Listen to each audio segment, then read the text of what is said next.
What's going on, YouTube? We are Top Tier Takes. I'm Adrian. That's my guy, Rob. Rob, say what's up. What's good? What's good? That's my guy, Tyler. Tyler, say what's up. Yo. And together we make Top Tier Takes, where we give the top tier of every take possible. And today we're going to give our top 3 on MVP race in the NBA season so far. I'm going to start off. I'm going to give off my top 3 in no order. I'm going to say the Joker. I'm going to say Joel Embiid. And I'm going to have to say LeBron James. Now, Rob, I'm going to see if you agree, if you disagree. Who you got? Well, the thing about your list is that it got Joel Embiid in it. The thing about Joel Embiid is that he's going to miss too much games. We understand that he's going to be out for a minimum, 2 weeks. People think 2 to 3 weeks. Paul Pierce hopped on ESPN today. He said he never really got over that until like 8 months after the original injury. So I think Joel Embiid, he's going to miss too many games to actually qualify for the MVP, in my opinion. He already missed a lot of games due to injury already and also due to COVID. I think just because of that, I can't necessarily put him in the top 3. But your other 2 picks, I think they spot on. Now, as far as my picks, I'd probably have Jokic number 1. I'd probably have LeBron James number 2, even though he's fallen a little bit, mainly because he hasn't been winning games since Anthony Davis left. But number 3, and it's going to be a hot one. You guys know how I like the Phoenix Suns. Number 3 is going to have to be number 3. I'm going to have to put Devin Booker. Oh. Now, I think it's going to be. Matter of fact, I'm going to hear what you guys have to say about Devin Booker. What you guys think? I would say if anybody on the Suns is winning MVP, it's old man Chris Paul. I think it's safe to start calling him old man Chris Paul. Before he got there, they weren't even in playoff talk, or they were on the bubble playing games. Yes, they went undefeated, but once Chris Paul got there, the whole culture of that team changed. Like they were expected to win, and Chris Paul has led the charge in them being in the position they're in now. I 100% have to agree, but when it comes to who's the actual main guy on the Phoenix Suns, it's no mistake. We understand it's Devin Booker. In the playoffs, he's going to be a number 1 option. Right now, he is the number 1 option. He's the person that makes the whole thing moving. And when it comes to the Phoenix Suns, I believe without Devin Booker, they wouldn't be where they are. Of course, they'd still be winning a couple of games because of the presence of Chris Paul. But of course, Devin Booker is that guy. A couple of days ago, he had like 35 points. He's going to continue to have those 30-point games. And of course, in the playoffs, I'm pretty sure he's not going to be anything short of sensational. I think we got to cut it to Tyler because my man is over there. He's looking. Tyler, talk to us, bro. We talking about MVP of the season. I'm hearing names like Devin Booker and Chris Paul. Absolutely. Devin Booker. First of all, if you're an MVP of this league, if you're even a candidate, there's no reason why you're gonna miss. You're not voted into the All-Star game off the get. MVPs are not snubs. MVPs get into the All-Star game, whether you like it or not. Right. But that's an entirely different subject. That's the coach's vote. Hey, listen, entirely different talk, man. But I think we all agree with LeBron. LeBron is the best player in the league, and off that alone, he should definitely be a candidate. I gotta go with JoJo, man. I definitely understand that injuries play a factor. Availability is the best ability above all, but Joel Embiid is finally taking advantage of his body, being that unstoppable force that he can be, similar to Shaq in many ways. I'm not saying he is Shaq, but he's dominating guys. And third, I might have to go with James Harden, man. James Harden. Here's my thing about James Harden. He didn't start the season off with the Nets. I get that. But a lot of people don't realize his importance to a team, even that's stacked with, KD and Kyrie and that new acquisition they just got. James Harden took over the role as point guard. He took that step back, but he can still drop a triple-double whenever he want. And I don't know. I see James Harden as the most important piece on that team, man. And everybody already has them going to at least the finals. Like, at least the finals. That's the very least that they're gonna do. See, real quick, I want to kind of talk about James Harden. The problem I have about James Harden being the MVP is, for one, they could win without James Harden. For two, like, how many MVPs do the Brooklyn Nets have? Throughout the first 10, 15 games, we thought Kevin Durant was the MVP. Throughout the past, 15 games, we thought Kyrie might have been the MVP. And now, we talking about James Harden being the MVP? It's like,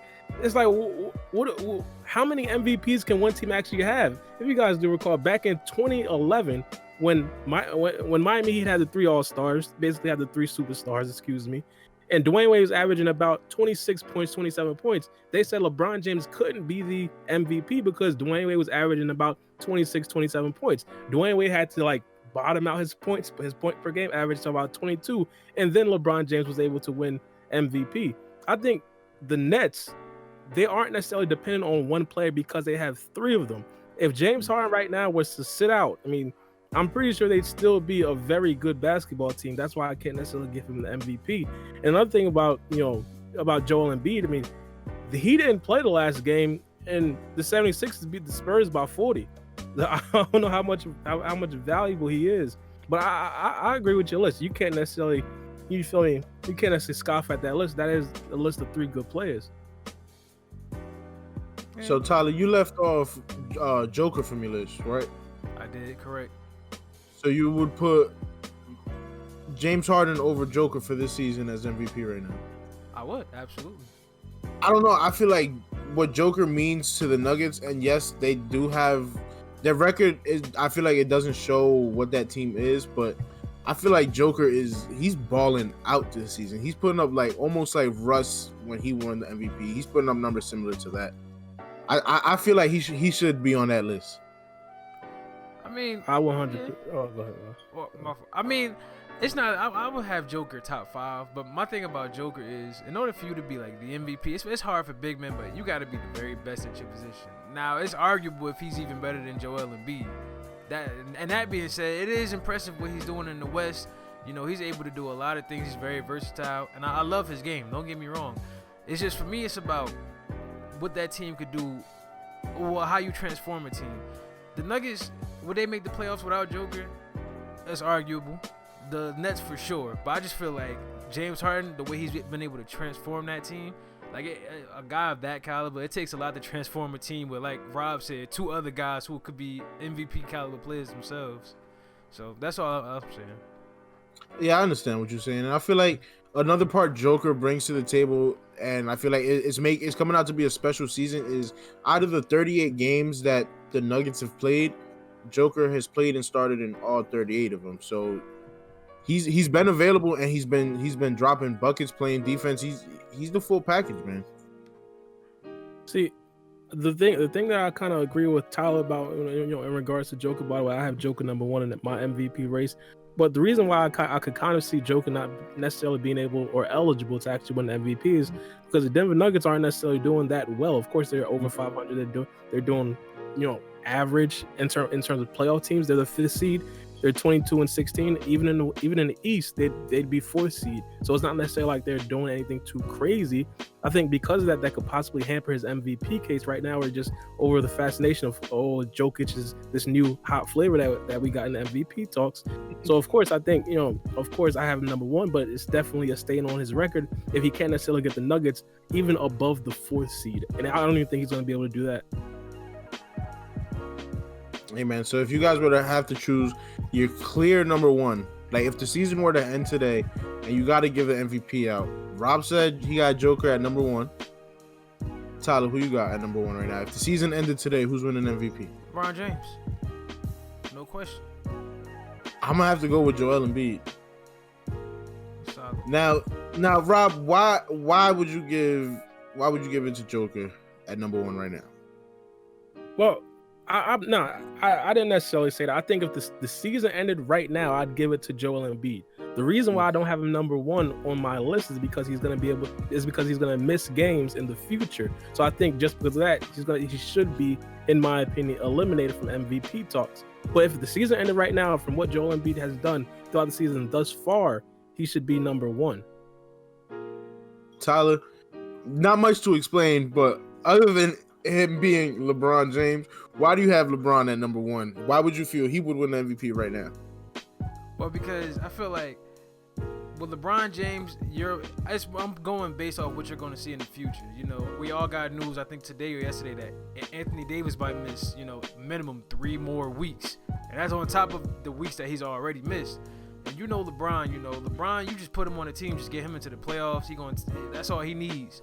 But I think you're going to see a different kind of LeBron. Even at age 36, I think you're going to see a more aggressive LeBron, a LeBron more focused, really locked in. And I think it's just long overdue for an MVP. That's just all it is. See, I would agree with you. I'm pretty sure we did a podcast before when we talked about the MVP race, and I had LeBron James number 1. But ever since AD been out, they haven't necessarily been that good. I just checked over the past 10 games, they're 4-6. So when we talk about LeBron James' case for MVP, he has to up that a bit. He has to at least win 60% of his games without Anthony Davis for him to be even considered MVP or the number 1 MVP in my opinion. Yeah, and the reason I have Joel Embiid at number 1 right now is because out of the 39 games the Sixers have played, he's played 31 so far, and he's been averaging 30 points, 12 rebounds, and damn near 2 blocks. That's some dominant big man numbers. Those are big man numbers that we wish we saw in the 2000s and early 2010s. He's bringing the game back. He's a big man. He's finally using his body in the post, and he's knocking down the three pretty efficient. I would have to give it to Joel Embiid just because of what he means to the Sixers, and to throw some more in there. I know they got a new coach in Doc Rivers, who's probably a Coach of the Year candidate right now, but we could talk about that another time.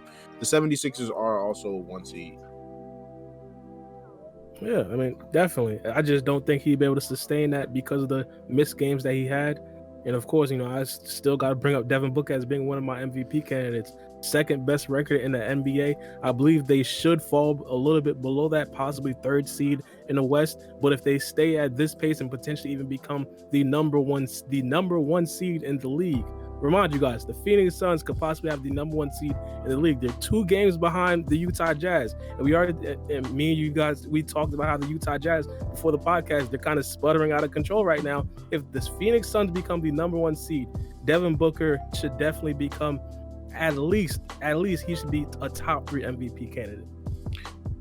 If Devin Booker ends up being an MVP candidate, then it's just a franchise of the Phoenix Suns of these guards stealing MVPs, because Devin Booker, I understand the Suns are balling. Devin Booker is balling. They're doing their thing.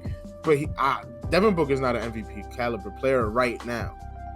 I think he is. Not right now. I think he is. Especially since he's had years without Chris Paul to, take those extra steps. It wasn't until Chris Paul arrived that we really started looking at the Suns and asking, like, are they serious? So you have to put Chris Paul before you even put Devin Booker as far as MVP standings, and that's just facts. I'm just saying.